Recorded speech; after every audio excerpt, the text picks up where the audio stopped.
People often talk about one thing in context with achieving peak performance in sports is getting or being in the zone. What does being in the zone mean and how to get into the zone? Hi, I'm Madhuli and today we are going to talk about zone.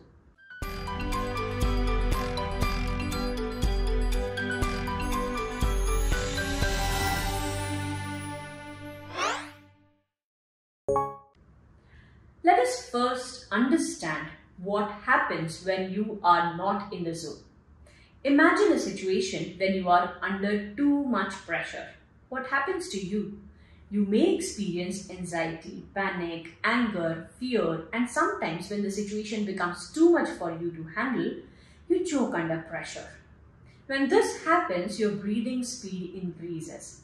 Your muscles become tight and tensed. Your heart is beating faster. You have cold hands and feet. You feel burned out.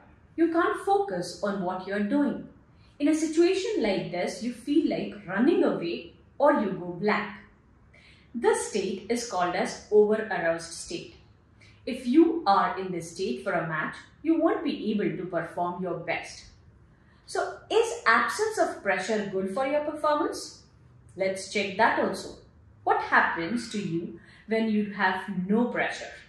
You feel less pumped up, bored, not motivated to play the game. There's no focus, no excitement to play. Your breathing is shallow, muscles are too relaxed, and your approach is casual. Going into play with I don't care attitude. This state is called as under-aroused. When you are in this state, you may even lose against the easiest opponent. So you do not perform when you are over-aroused or under-aroused. You can only perform your best when you are in the optimal arousal zone. That is what most athletes call as performing in the zone. To explain this concept, let's take an example of a speedometer of a vehicle. When the speedometer shows 0, the vehicle is not moving. That is under-aroused. When the speedometer shows full speed, the vehicle is moving, but there is a big risk. That's over-aroused. Then there is an economy speed on the speedometer. That is optimal arousal zone. Like the speed keeps changing, your level of arousal will also change during the match. Remember, zone is not static but a dynamic thing. What is important is to get back to the zone as quickly as possible and stay there as long as possible.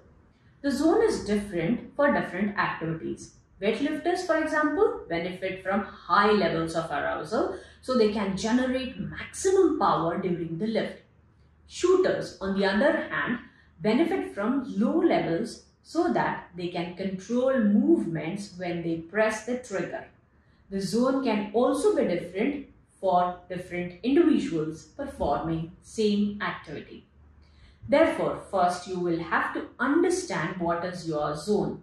To understand your optimal zone, I suggest you mentally go back to your best matches and check how was your breathing speed, muscle tension, what were you thinking, and where was the focus. When you were in the zone, you felt confident, motivated, in control. Your muscles were relaxed but ready. You were breathing comfortably and focus was on what you have to do and not what will happen. Now that's your zone for peak performance. During the matches, you will have to maintain awareness of your arousal level and then based on that, you have to regulate your arousal and energy levels.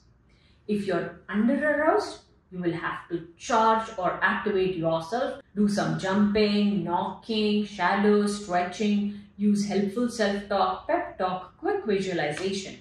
If you're over-aroused, you will have to relax yourself.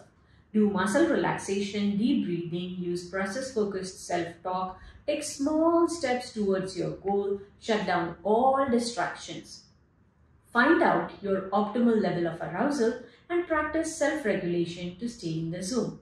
And to learn more about mental training, subscribe to our channel, like and share the video if it is helping you. And if you have any doubts or questions, write to us in the comment section. So, see you next week. Till then, love your game and enjoy your game. Thank you.